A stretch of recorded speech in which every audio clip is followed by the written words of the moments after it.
The theme concentrates on Indo-Pacific, which is the new catchword in geopolitics, I guess. But we must not ignore Eurasia, which central part of that is Central Asia itself, and how it has historically connected Europe and Asia, and has been the playground, I would say, of all the great conquerors, Genghis Khan, and even the great Ottoman Empire. The Turks came from Central Asia and then went on to Constantinople of those days and Istanbul, and created the great Ottoman Empire. So empires were built from there. Empires sought that as last great challenge, which was Alexander's armies came there. That was their final challenge for world domination. We have also in the great game, as they called it, the empires of Great Britain and the Russians, all of them trying to exert dominance on Central Asia because it was so important. So we have two great exponents of that region, well versed in what is the geopolitics of that region and how it has to be and can be connected to the greater Indo-Pacific fashion-centric new world order that we know will emerge or has emerged already in this COVID era. First speaker is we introduce is Dr. Laura Yerekesheva. She is a professor at Al-Farabi Kazakh National University in Almaty, Kazakhstan. Dr. Laura Yerekesheva is a professor and also a research and is much more than that, a speaker, a teacher, or at other institutions in and outside her country.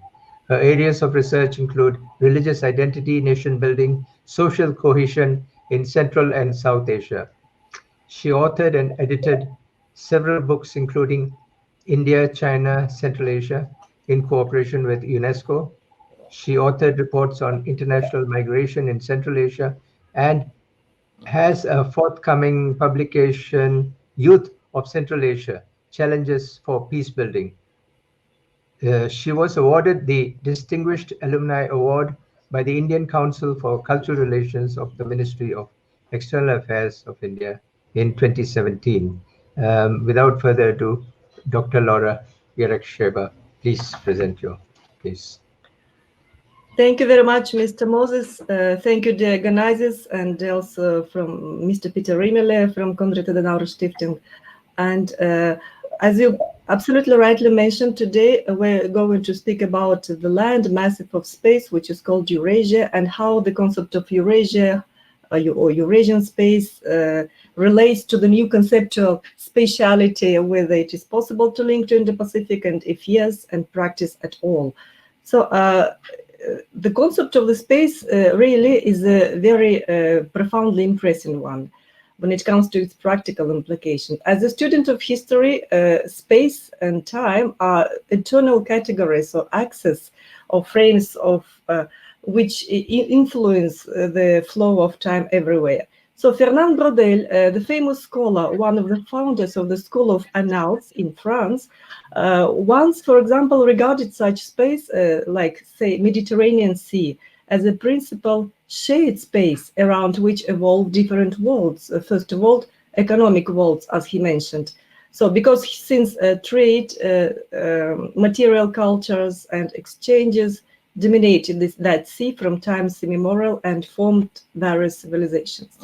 So this is l'espace méditerranéen, or the Mediterranean, as a shared space, given its impulses and dictating all rhythms to all literal economic worlds, perhaps is the best symbol of a connectivity within a particular space. But when Fernand Braudel was talking about space as an ocean, as a sea space, we may say also the same equally to the Eurasian continent.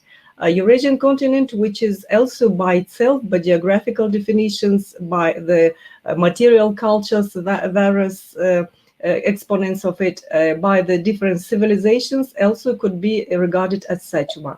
So, but the following this same could be also referred to the Indian idea of Indian Ocean as well, which equally same way became the ocean of trade, linking East and South Africa with Persian Gulf, with the southern massif of Eurasian continent, with the South and Southeast Asia, with the New Zealand and Australia.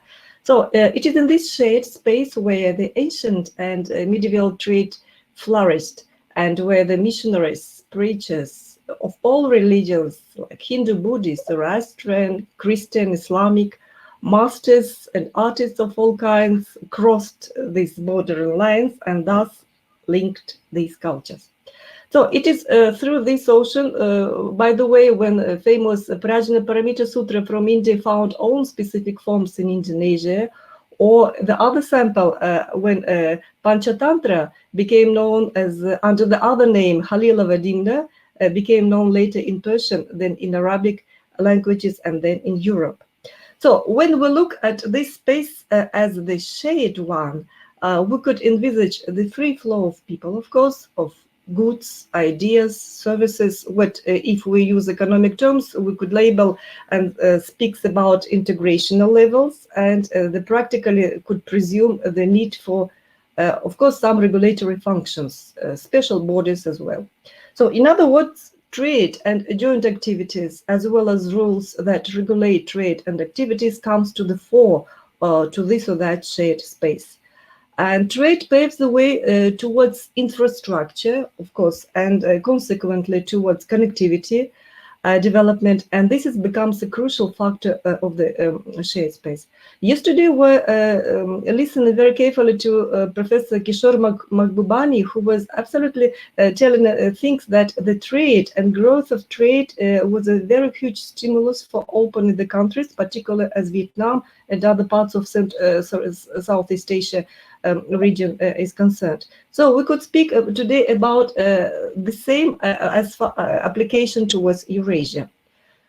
Today we see transformation of this space, and we see that today the concept of space again comes to the highlight, to the limelight of history. So we suddenly became aware, especially this year, of this space, when we were forced to follow the rules of social distancing in everyday life at the times of a pandemic, globally, everywhere. So at the same time, the same concept of space has been dominating our minds and ways of life for already several decades, being performed, which I would say as a rhythms and pulses of globalization throughout 30 years exactly. Today we could see this concept in a twofold way, as an expanding one when it comes to the everyday life of social distancing, because we're just getting away, apart, staying apart of each other. And on the other side, it's as a shrinking one, while expecting or experiencing these rhythms and pulses of globalization, which are told. So the outgoing decade revealed especially and very clearly the shift of the globalized world order structure and its inner links. So from old poles using this bipolar world lexicon to new nodes or hubs or dots that better reflect this change in paradigm. So from one multipolar world towards nets of hubs linked among each other through infrastructure and, of course, connectivity. It happened that we found ourselves in a net of different spaces linked through these hubs. The point is that these hubs are made or could be made of a single or multiple actors, states or organizations. So these net style types of the global development inevitably mean the need for, of course, for the new content and approach. If we speak about Fernand Brodelian point of view, there was one space linked by the many literal various economic worlds, then today we could speak about the different spaces which are linked to each other. So we could go to another so-called meta level of this spatiality. And to my mind, Indo-Pacific concept could be referred to this category of this congruence or confluence of these two distinct spaces of Indian and Pacific Oceans. So when we come to the Indo-Pacific, it's first of all in academic field, as everywhere, we need to start to look for the definitions and the concepts. So what are the concept of Indo-Pacific? And we may find that there are different and absolutely various interpretations of that. So we are observing the process of constructing and shaping this space ideologically and practically.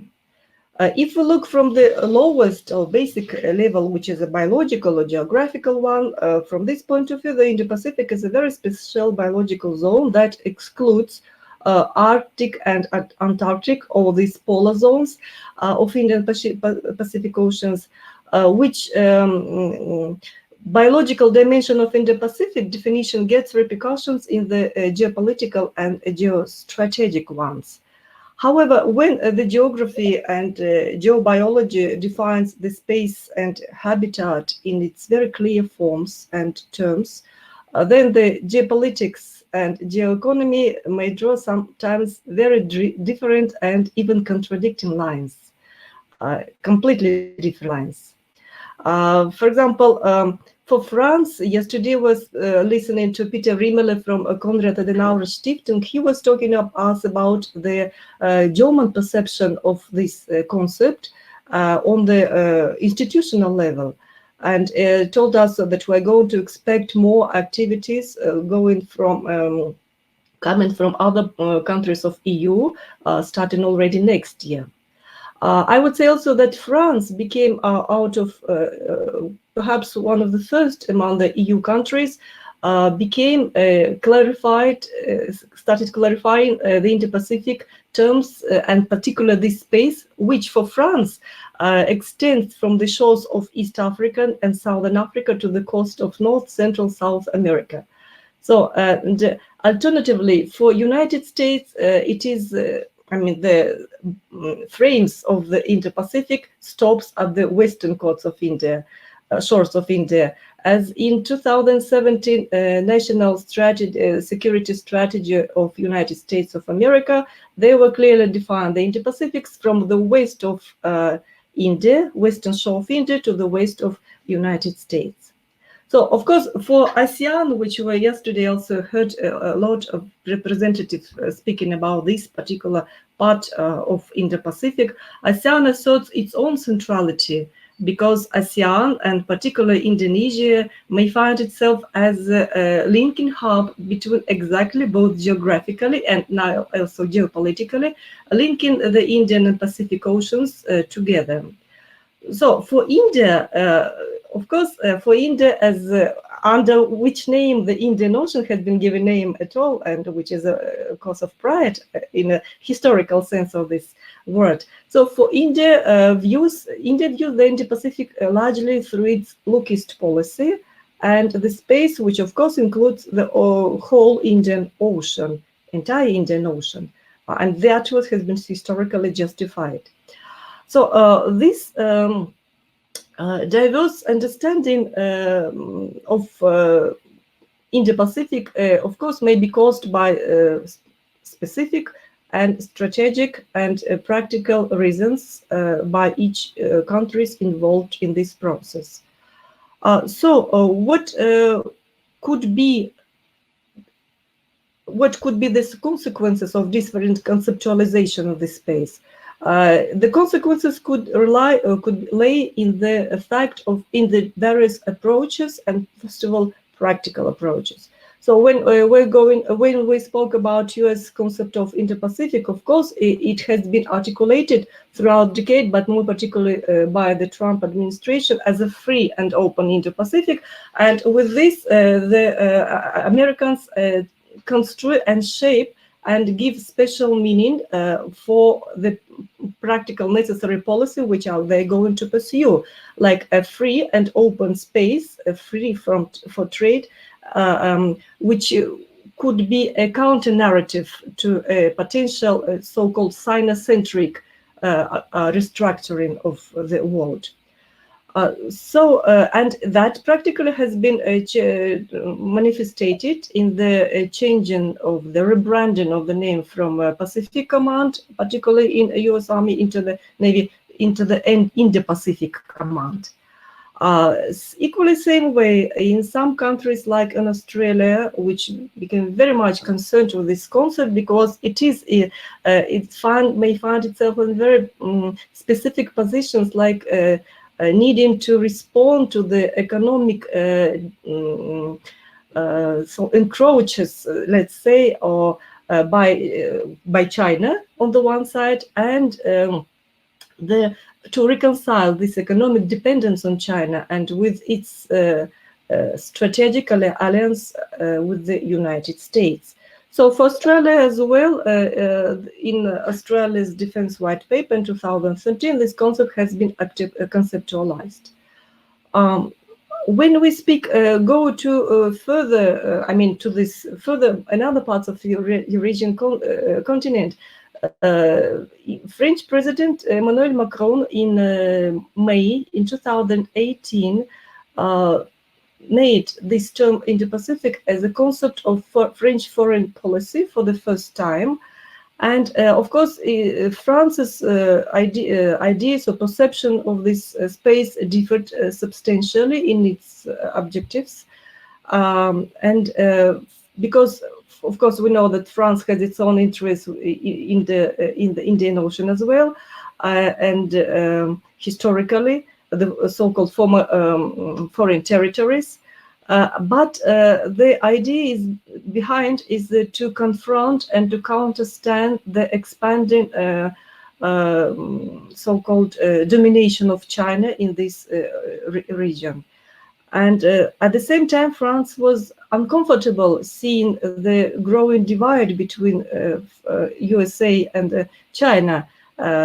And as yesterday also we heard from Peter Rimeles, when it comes to trade, EU stands as one slot, as a one entity. But when it comes to other parts of national interests, each country behaves in its own way. So if we look, for example, at the Asian part of this region, for Japan, Australia, and India, or so-called and ASEAN, each of them could make own meaning, could apply own meaning for this region. But in any way, with some scholars define that Indo-Pacific has been made particularly against Chinese aspirations or domination, while the others see that Japan and Australia particularly are not seeking a comprehensive decoupling from China, especially economically, and as I told also, because they also linked to this economy. So in this regard, we could see that there are a number of issues or challenges that now addressing within European spaces as well. And we could see how the countries, like entities like EU and its member state, could approach this concept, not only conceptually, but most of all practically. How to not to break own legs while going into the room when there are two big players, and whether the US and Chinese counterstanding and how may influence the others. So when we go when we go of this construction of the space of the, or in our case, this is a net space, all through these all dots and nodes and hubs and lines, this is a process of in which each nation and actor implements in its own way. So perhaps maybe that Belt and Road Initiative became one of the first or most exponent concept that fully practically applied on the large scale this new structural shift towards own interests and strategies.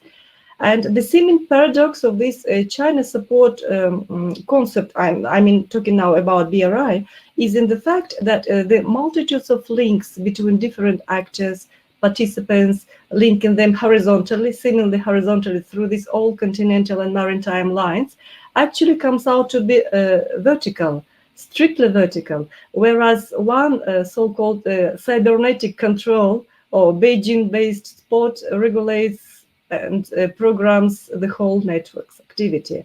From this perspective, yeah, we could say that this is a domination of the space in horizontal all possible manner, but in the conceptually it is a vertical one. So it is through these vertically based horizontal lines that China tries and implements its mini-midi maxi projects, thus mapping the world anew. So in this regard, hence, this logical question arises: where does Eurasia stand, and does it fit the new evolving patterns of this modern mapping or cartography? Before answering this question, let me also briefly go to this issue we did about what is the space of Eurasia. By the way, is it a geographically defined concept from Portugal to Vladivostok, or perhaps it is something more, or perhaps, as Fernand Braudel taught, it is purely economic world systems or civilizations. But you know, when we speak geographically, it's a huge continent, and we cannot think that this continent, and of course this continent had its own players and actors, and not only actors and civilizations, its own histories. So if we go to a more narrow focused way, we can find that Eurasian space can be labeled as the former post-Soviet Union space. From this perspective, and going deeper into this issue, that the Eurasian Economic Union as an economic manifestation of this Eurasian hub. In this sense, it is comprises 5 countries members, with the total population of about 190 million people. Not so much if you look at the massive lands of this space. And especially when the economically active population comes to the 94 million people. And if you look at some other economic indicators, like with the unemployment rate, which is 5%, vis-a-vis US, which has 3.9%, and vis-a-vis world, which has 5%. So the general economic indicators of the EAU, it's like if it's 1.9 trillion US dollars, or which comprises 3.2% of the world GDP. So in this way, the industrial production comprises less, 2.2 world global industrial production. So when it comes to the trade, the volume of external trade of the EU with third countries, which I have data for the 2018 years, it's like 753 billion US dollars, or 3% of the world export, and only 1.7% of the world import. So if you look at these figures, you can understand that the huge potential, particularly geographical, biological, what we say in the sense of the world, coupled with this,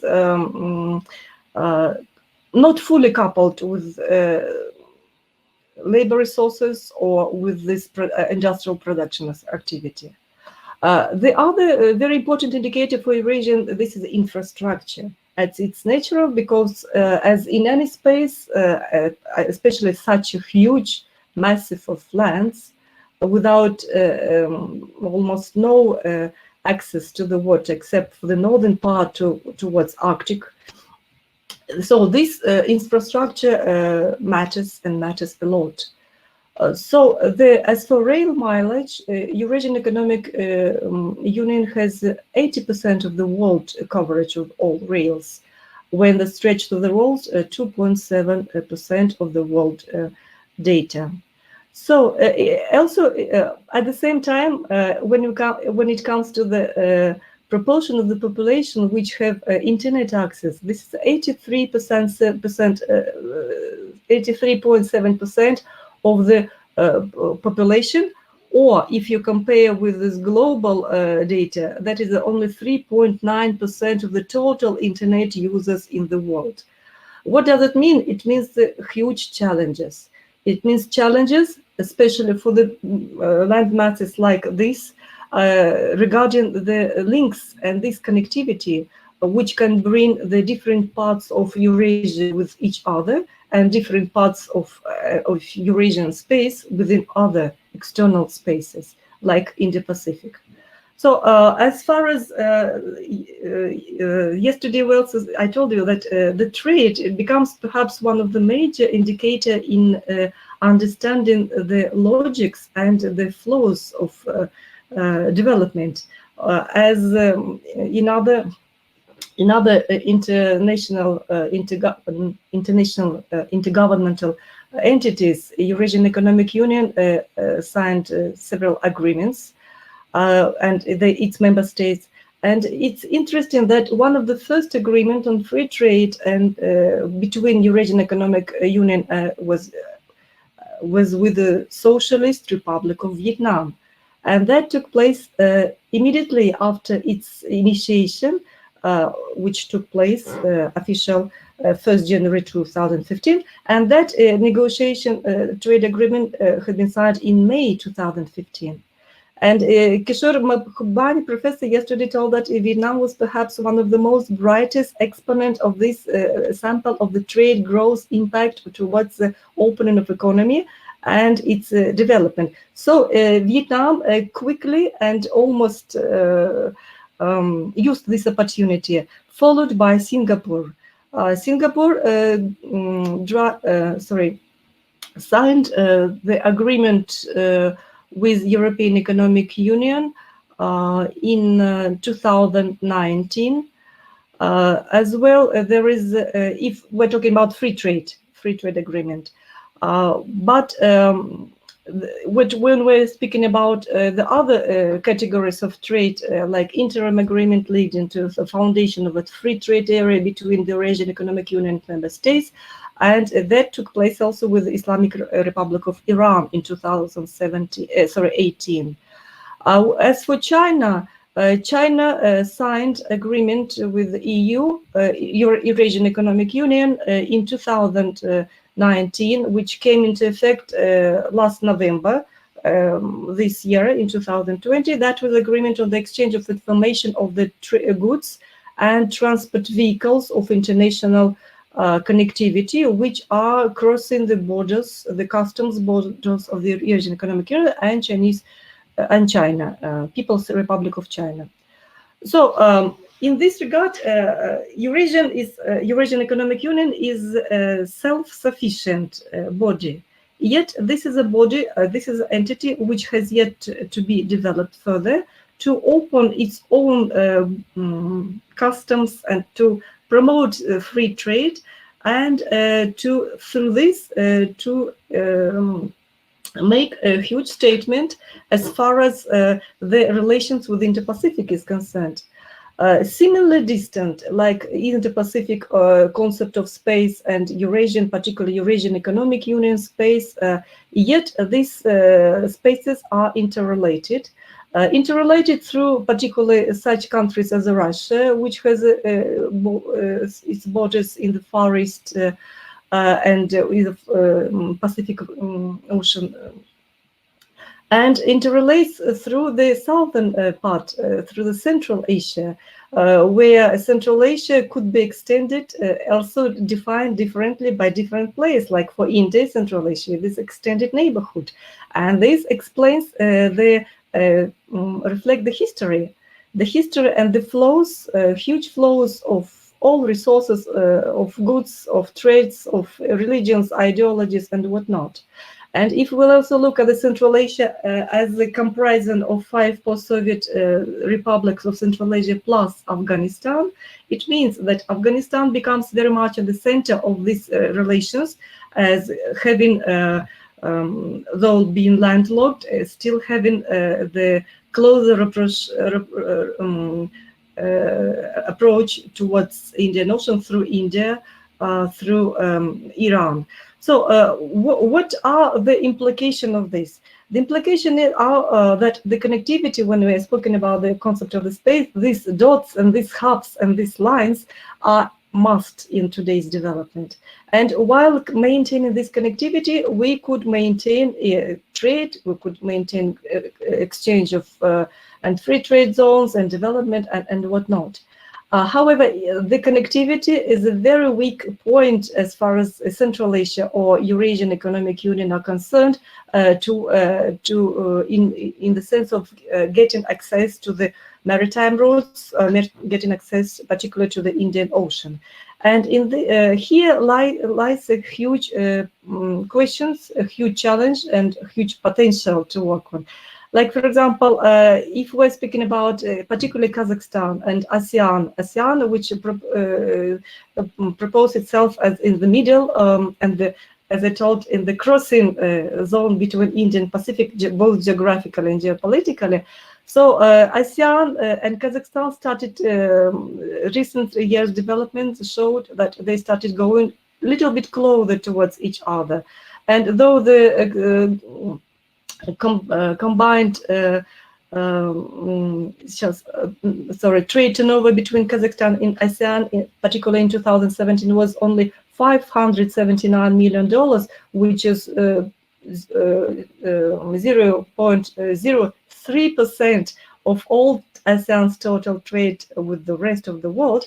It means that even those small channels of communications becomes and sounds and becomes important. And nowadays, as some people, as scholars reflect, there are 2 factors that gives possibility towards more broadening the these relations and trade between ASEAN and Kazakhstan particularly. The first one is, as they project, this is a central role of Kazakhstan in a BRI project, which being neighbor to China, automatically becomes the hotspot for all these trade and transit routes and connectivity. And the other one, another attraction, and particularly Vietnam started using, by the way, since March 2019, started using these train routes coming from China and Kazakhstan in transporting its own goods, starting from Hanoi and ending in Duisburg in Germany. So they're transported either by Kazakhstan terminal in Lanyungan port in China, or through some other routes. So the second factor is the Kazakhstan's membership in, particularly in the Eurasian economic space, which gives the possibility to use the free trade zone activity within this space as well. So let's see how these 2 beginnings may be unfolded, maybe not, and what could be the consequences. The consequences of that could be rather significant.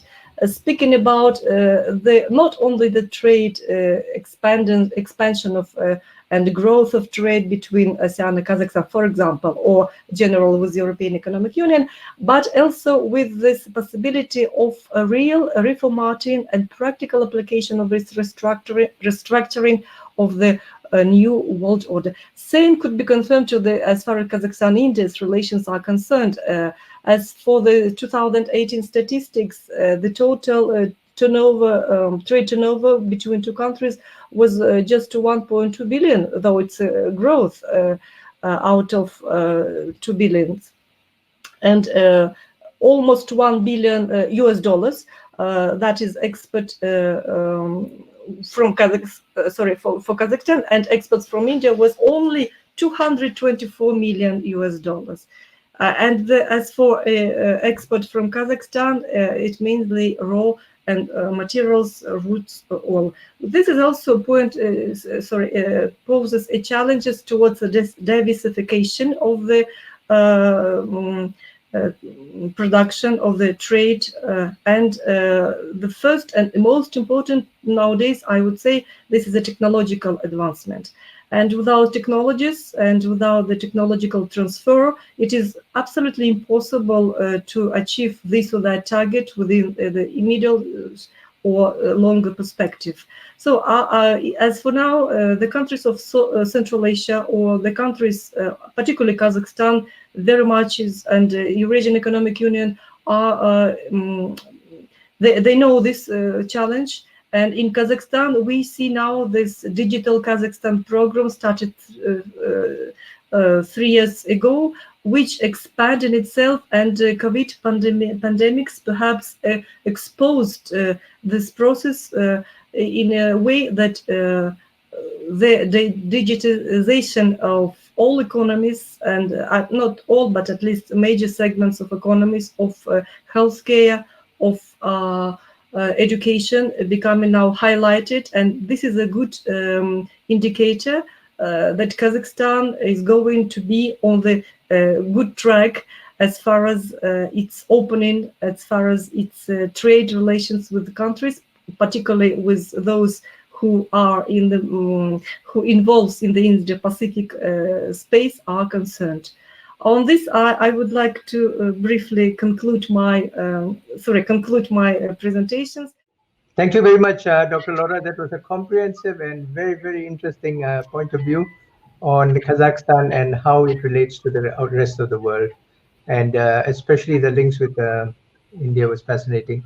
We now call on Lieutenant General Arun Kumar Sani, UYSM, SM, BSM.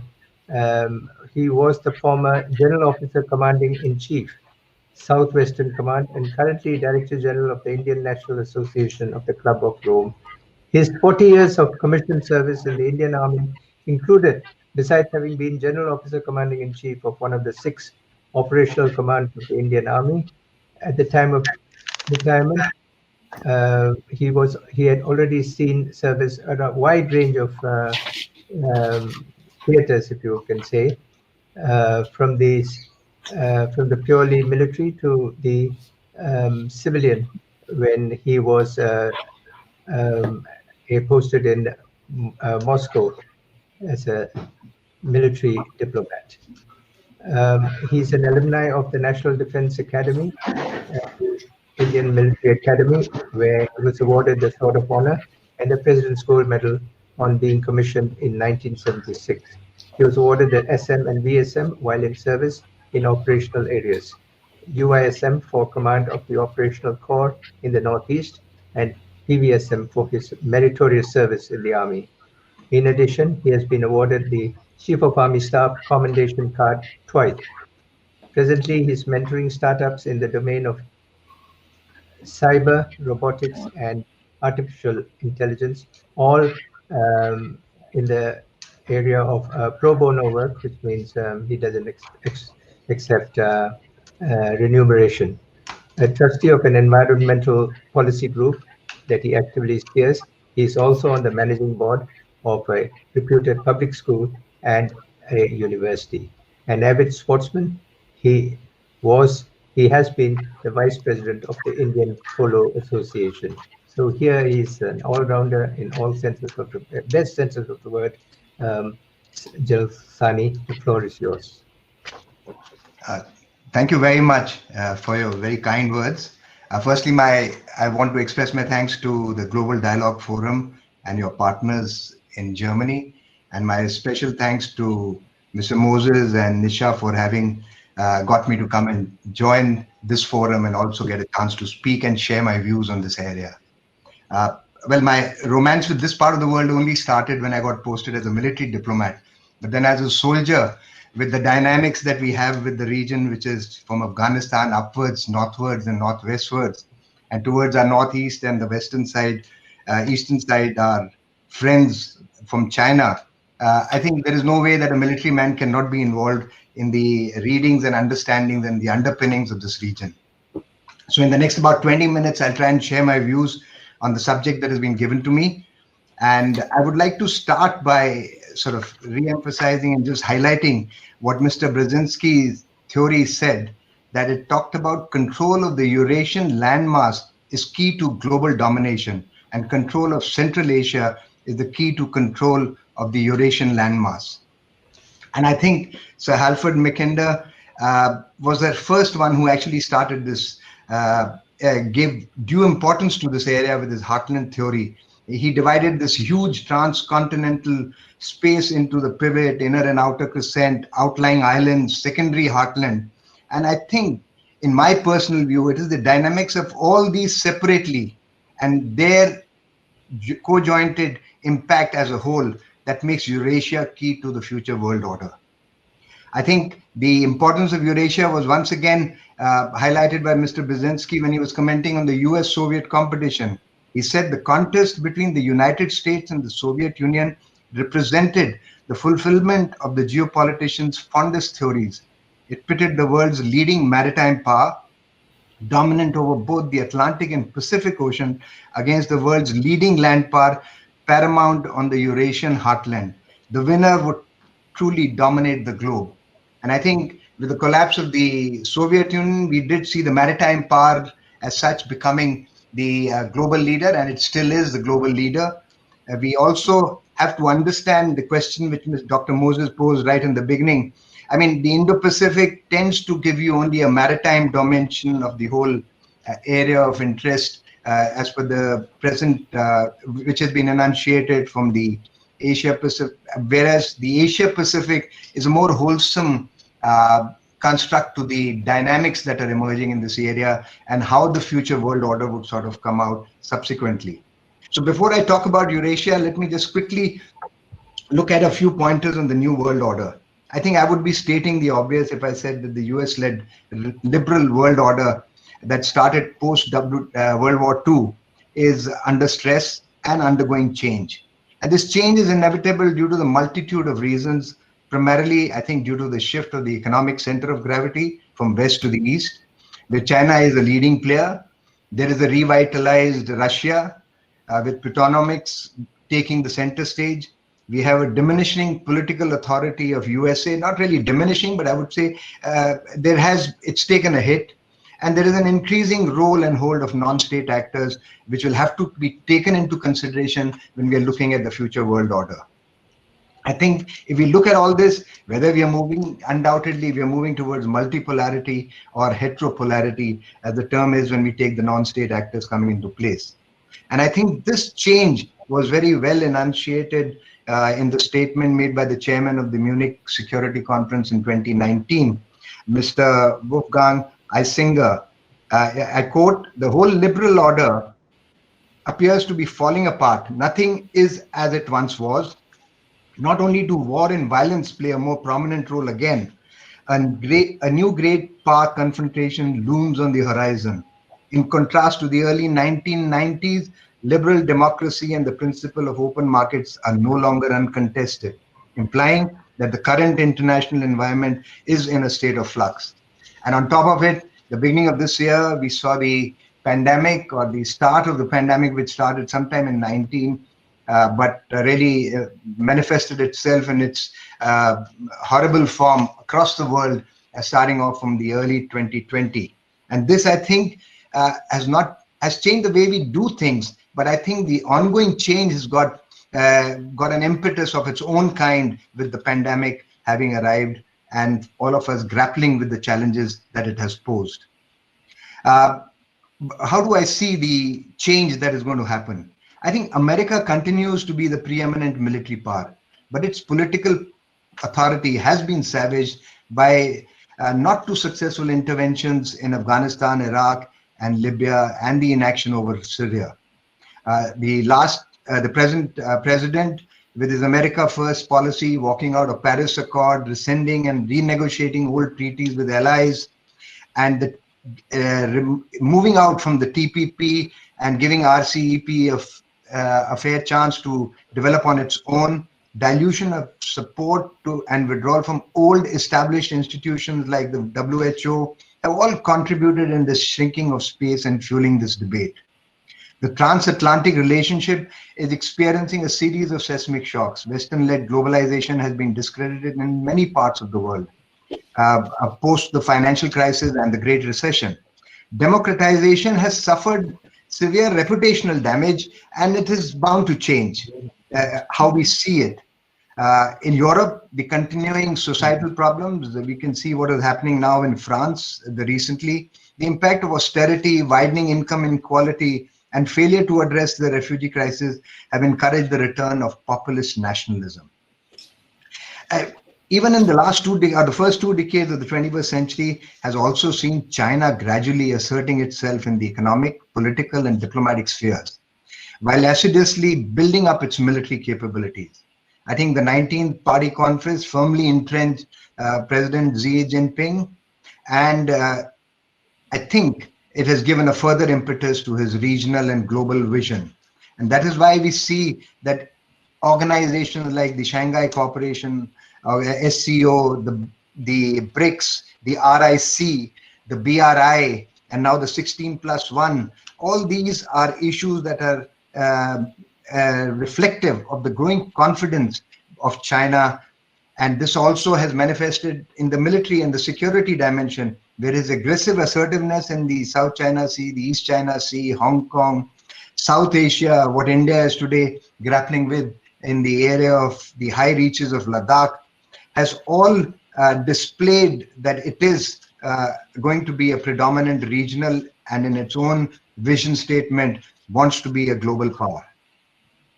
It has been shy of openly confronting the US and its allies in the region. I mean, it hasn't been shy of confronting even the US in its own backwaters. And I think its economic and technological prowess has made it a leader in its own right. And it is willing to use these 2 instruments to capture space, which seems to have been created, and with the reduced capabilities of Western democracies to support the developing world. And I think, lo and behold, we had the pandemic, and I think pandemic has initially damaged what China's reputation was. Its financial exclusivity seems to have been talked about. How far it will happen, we will see, because it's really very well entrenched in the supply chains. But yes, there is a change that is going to happen. There is going to be a slowdown. And I think the best thing that Trump did was to finally accost China as far as the technology realm was concerned. And this itself will have a damage, will also have an impact as time passes on the future world order. So what would the world look like after the pandemic? I think for sure it is not going to be business as usual. And if I have to say, I would give 5 or 6 pointers of how I see would be the influencing factors that would have an impact as far as the new world order is concerned. Firstly, USA will still be a leader, but with diminishing influence. I think what we are going to see is a larger role for regional groupings and multilateral forums, which will actually dominate this period of change of flux. We will have to be prepared for unexpected crises, bitter political polarization, which we are seeing, and a certain amount of social unrest. This flux, in my opinion, is likely to continue for at least another 2 decades before we actually have a clarity of what will be the contours of the new world order. The second issue which I would like to highlight is the social unrest in European nations has so far, it's been contained to an extent, but there are a large number of societal issues that have cropped up, which may come to the fore. Along with this is coupled the economic downturn that will accompany the end of the pandemic, and such a destabilized situation will have an impact on the future groupings. There is a high likelihood of the concept of democracy as practiced so far being altered considerably, with a demand for a greater controlling role of the governments.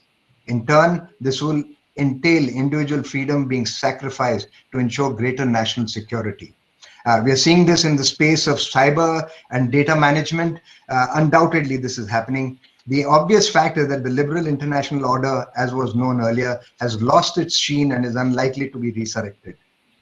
The third issue which I would like to highlight and flag is the changing global values and relevance of existing international institutions which have been guiding, whether it's the WHO, the IMF, the World Bank, the role and task of the Security Council, the UN itself, how it can become dynamically more relevant to the present changing time. And I think the value system has really seen its lowest ebb. I mean, the killing of Khashoggi by the Saudis and the quiet response from the rest of the world, the killings in Salisbury and no noise being made about it. I think personal and self-interest have become predominant as far as relationships are concerned, and this would be reflected in the future world order. I think selfish nationalism is the issue that is of worry. Collective consensus will become difficult to manage. And though RCP, as it came out yesterday very aptly, the centrality of the ASEAN is the issue that really drove and gave shape to the RCEP.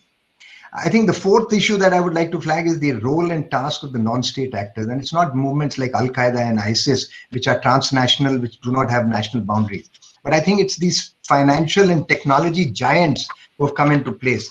You have the BAT, which is the Baidu, Alibaba, and Tencent, which control a great portion of the world economy and the space. You have the A3s, you've got the Amazon, Apple, and the Alphabet. And if you add Netflix and Facebook, I think these giants will have a role. And that's why this talk about a heteropolarity that might come into the whole space of a future order. I think the fifth issue is that global trade and unencumbered legal movement of people, the two pillars of the concept of globalization, will become more selective rather than more open. Globalization, as seen in the past 2 decades, will become a chimera, gradually becoming more restrictive in concept and application. So there is a likelihood of large international illegal activities leading to stricter border controls. The integration that started of a globalized world seems to be getting segmentized, and maybe how this will pan out in the next few years will also be an area of influence. And I think the last bit is rising nationalism, regional and sub-regional groupings. I think these are issues which will come up and make a difference as far as the future world order is concerned. And I think in this thing, I would just like to give an underpinning that I think the international institutions as they exist today will have to undergo a change if they have to be the leading and the guiding force for the new world order that is in the process of evolving. I leave that at the global order, and then I come into the Eurasian debate. And I'd like to start this by talking about 2 questions. Firstly, what was the reason for the Eurasian domination of the world or the globe? I think the role of Eurasia as the largest contiguous transcontinental land empire in dominating the global order was really between the 13th to the 16th century, when it was under a single political dispensation, be it the Mongols or the Timurid dynasty started by Tamerlane. And just to highlight, the Mongol Empire in the 13th and 14th centuries, emanating from the fringes of the heartland theory, that is Mongolia and East Asia, with Genghis Khan stretched from Eastern Europe and parts of Central Europe to the Sea of Japan, extending northward into parts of the Arctic, eastward and southward into the Indian subcontinent, mainland Southeast Asia, and the Iranian plateau, and westward as far as the Levant or the Eastern Mediterranean region, which was talked about earlier.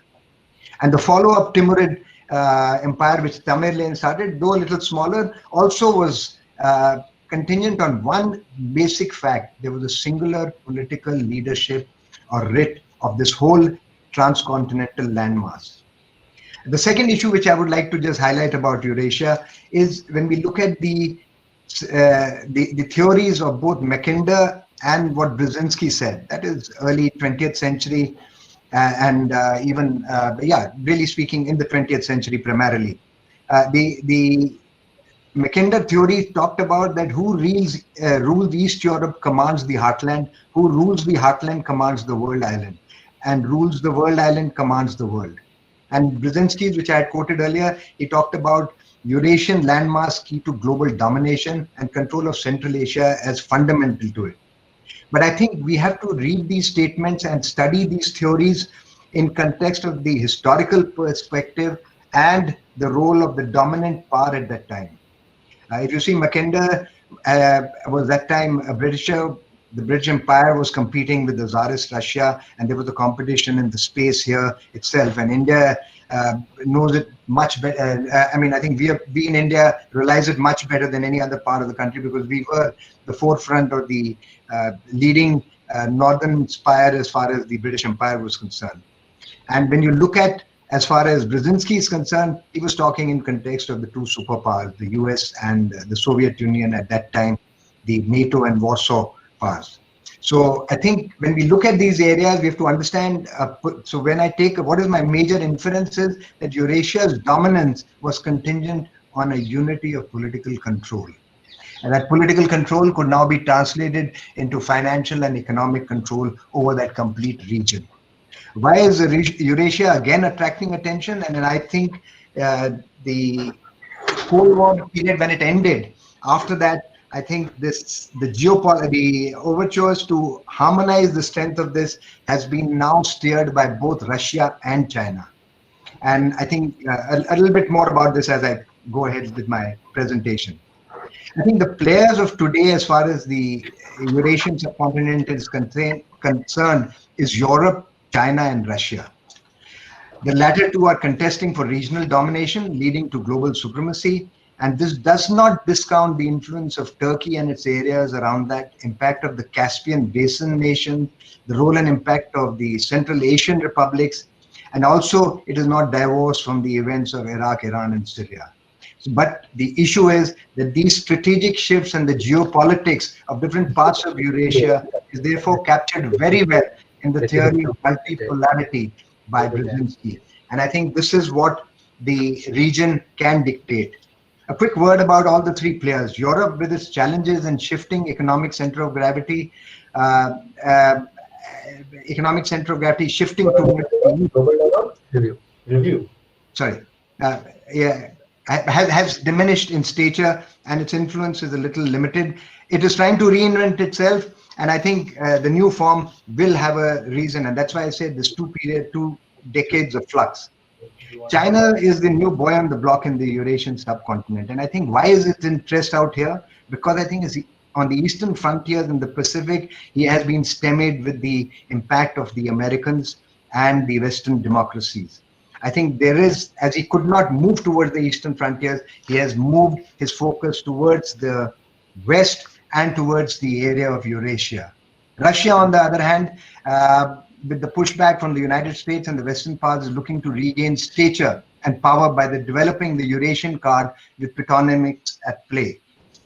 In view of the Eurasia's landscape, in view of this landscape is crowded by regional integration initiatives for economic prosperity and regional connectivity launched by both China and Russia. Putin's Russia is implementing the idea of a greater Eurasian partnership with which included the countries of the Eurasian Economic Union, common independent states, and in addition to China, Iran, India, and Pakistan. This action is also intended for propelling Russia as the flag bearer of this regional process and progress onto the global stage. China, to create alternate sources and routes of trade, especially energy resources, was quick to engage on its west. With the Central Asian republics, resolve border dispute, develop oil and gas pipelines. It has been proactive with setting up, however, it's been proactive with setting up its own international networks of multilateralism groupings like the SCO. And I think Russia and China have both been paying attention to this because of the Brzezinski's theory, the 1+16, which I talked about, BRICS and RIC. The BRI is launched in 2013, is actually development and extension of the same thought process and vision, has two core parts: the Silk Road economic belt extending from China to Western Europe. We have seen train connectivity, goods train being moved from Xinjiang province all the way into Eastern Europe areas. So it's moving ahead. And the maritime Silk Route is trying to link China to the Indian Ocean and the Mediterranean Sea, is like a cross-border infrastructure development initiative. And this is where I think the outer peripheries, which were talked about in the Mackinder's theory, is what is being given shape by China in this particular area. And on superimposed with this is the digital connectivity that he wants to run, so that today it is dominating, it over a period of time dominates this large space. There has been a synergizing of efforts of China and Russia for, as I said, reasons best known. China views Russia's efforts to promote economic integration as part of its wanting to get onto the global stage. Russian worry is not China, but the deep-rooted international order dominated by Western states. And I think what they're really looking at is developing an economic landmass which is free from Western/US influences, and that becomes the driving force for it to be able to subsequently ensure that it can then dominate or make a major stake for its vision of being a regional power and then a global power. I think we have seen all this synergizing of interest, but I would leave in the end by just talking about a quick word about 3 or 4 issues. Central Asian states are presently the prominent balancer between Russia's passive and China's emerging position as one of the influential players in Eurasia. So the role and task of the Central Asian republics, if they come up together, will be a large force that will matter and dominate and influence the future world order. We have Iran. I think the Iranian rise problem, because of its geographical position and with the conditions in Iraq and Syria, has gained and transformed into a full spectrum regional power with a reach right up to the Mediterranean Sea, and that will make a difference. As far as I would say the Caspian Basin countries are concerned, I think this is which would, again, we've seen the Azerbaijan and Armenian contrast, we've seen the problems in Georgia, and these are areas which will get will again get erupted, and their final shape and impact will have a say as far as the future world order is concerned. And coming on to the as far as the US is concerned, I think US has somehow followed a policy of keeping itself away from them by denying them space in other areas, that is China and Russia and the rest of the world. But I think there is a need for greater engagement to ensure that Eurasia does not run away in the hands of the old, under the influence of China because of its economical and technological prowess. How do we see the role of India in this Indo-Pacific or the Asia-Pacific? I think, as you're aware, the SCO full membership was driven by Russia. I think and similarly, the Indo-Pacific role, the US is driving India to come into the mainstay. What people are looking for in India is a credible countervailing power to the rise of China. And I think our role and task, whether it's the Indo-Pacific or the Asia-Pacific, will remain relevant. And it is up to us how we encash and become a relevant player in the future world order, so that, as I said, we have a say as we give shape to the vision and the requirements and the desire and the aspirations of the country. With that, I think I will conclude my submission, and then I will leave it open to Dr. Moses and Laura for any other further submission and engagement. Thank you very much.